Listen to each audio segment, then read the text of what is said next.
ஓம் ஸ்ரீ தாரா நேயர்களுக்கு வணக்கம். கடன் தான் இப்போ இருக்கிறதுலே பெரிய பெரிய பிரச்சனை.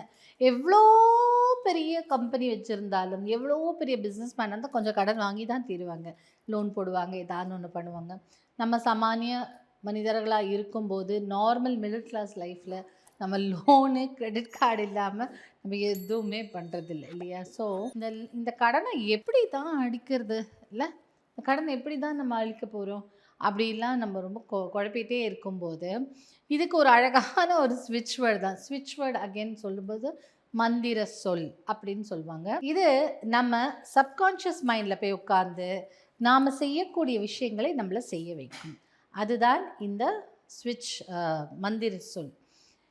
இப்போ நம்ம ஸ்விட்ச் ஃப்ரேசஸ்னால் 4-5 மந்திர சொல் இல்லை 2-3 மந்திர சொல் சேர்ந்தது ஸ்விட்ச் ஃப்ரேசஸ் சொல்லுவோம். ஒத்த சொல்லுக்கு ஸ்விட்ச் வேர்டுன்னு சொல்ல போகிறோம்.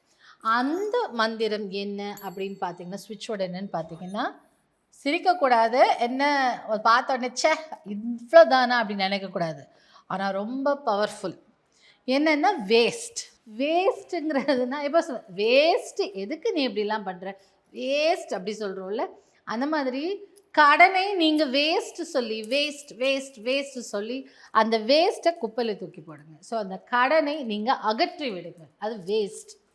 அதனால் இதுதான் மந்திர சொல். கடன்லேருந்து நம்ம விடுபட்டு வர்றதுக்கு வேஸ்ட். அந்த கடன் தொல்லையிலேருந்து நீங்கள் அந்த கடனை வேஸ்ட் பண்ணிடுறீங்க. விச் மீன்ஸ் நீங்கள் அதை வெளியில் அனுப்பிச்சிடுறீங்க. ஸோ வேஸ்ட்னு சொல்லுங்கள். நிறைய பேர் இதை நான் சொல்லும்போது சிரிப்பாங்க, பட் இட் நல்லா ஒர்க் ஆகும். ஸோ வேஸ்ட்டுங்கிறது தான் ஸ்விட்ச் வேர்ட் ஃபார் கடனை நம்ம வாழ்க்கையிலேருந்து அப்படியே டிலீட் பட்டன் போட்டு டெலீட் பண்ணி அனுப்புறதுக்கு. ஸோ வேஸ்ட் ஸ்விட்ச் வேர்ட்ஸ் சான் பண்ணிகிட்டே இருங்க. கடன் தொல்லையிலேருந்து மீண்டு வாங்க.